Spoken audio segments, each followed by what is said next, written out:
Hey everybody, it's Jason Blaha with Ice Cream Fitness here.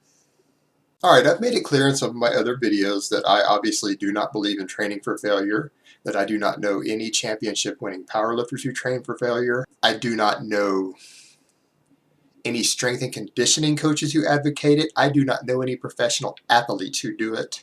And I know very, very few very large bodybuilders who do it. I personally did not train to failure when I was a 250-pound bodybuilder and powerlifter repping 475 on the bench and 585 on the squats. So a lot of people are asking me questions of, well, if you don't train to failure, how do you progress? How do you push yourself to the limit? How do you grow? And I'm going to answer that for you guys very briefly. But hold on, let me give you guys a bicep shot first.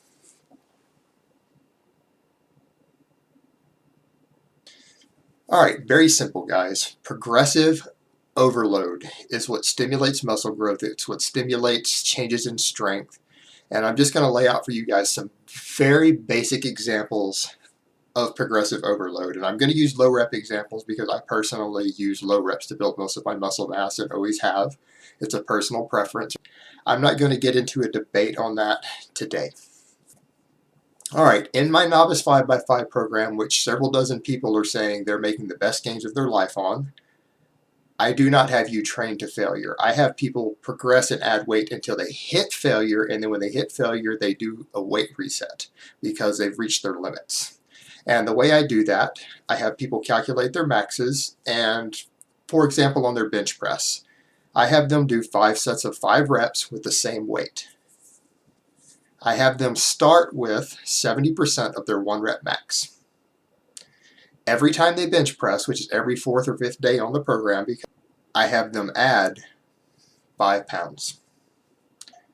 And they do this repeatedly. And some guys do not stall until 6 weeks, 8 weeks. Some stall at 4 weeks. But at some point in there, if they add 5 pounds every single time they do the bench press, which is going to be every 4th or 5th day, every other time they work out, because it is a 3-day-a-week system, when they hit failure the first time, I don't have them reset because it could be a one-off day, they could be sick. I let them do it 2 sessions in a row, and if they hit muscle failure on any of those 5 sets before they complete all 5 sets of 5 reps, I have them reduce the weight 10% on the next time they come in and start over. So then they reduce it. If they failed at 200 pounds, they drop it down to 180 and do 5 sets of 5, and then they start adding 5 pounds again every time they do it. And so it works in a wave like this, up, down. You push yourself to the limit, back off. And everyone who's on the program doing that is making continual progress. They're gaining visible amounts of muscle every month in the mirror, and their bench press goes up every month doing this. And that's one way to do it. That's doing it through resistance. Now, there are other methods of doing this, but I'm just giving you guys some basic examples. Another way that you could do it without ever hitting failure at all would be the volumistic approach. I'll give you an example there. You might take your bench press and start with 85% of your 1 rep max. And you would do 3 sets of 3 reps on your first workout. And let's say you're bench pressing twice a week. So what you would do over the course of the next 8 weeks, you would add 1 set every time you bench press. So the next workout you would do 4 sets, and the next workout 5 sets, until you build up to 10 sets of 3 reps on your bench press by increasing the volume every single time while using the same weight. And what this does, it adds workload. You are going to stimulate some neural efficiency from this, but you're also going to gain a lot of direct tissue hypertrophy from adding this volume with a relatively heavy weight over time. And then what you would do after 8 weeks when you've completed all of this, because for most people, they will be able to add this volume without hitting failure on those sets. And then what you would do at that 8 weeks, you would deload on the 9th week, add 10 pounds to whatever you used starting 9 weeks before the first time you did it. You would add 10 pounds and then repeat the process.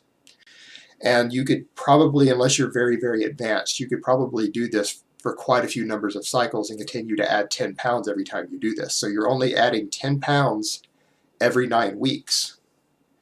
And if you're more advanced, you might only do 5 pounds, but that is how you would do it. You would do that and continually progress. In this case, you're using volume, then backing the volume off to add weight, adding volume, backing off to add weight, and you would progressively overload without ever hitting failure.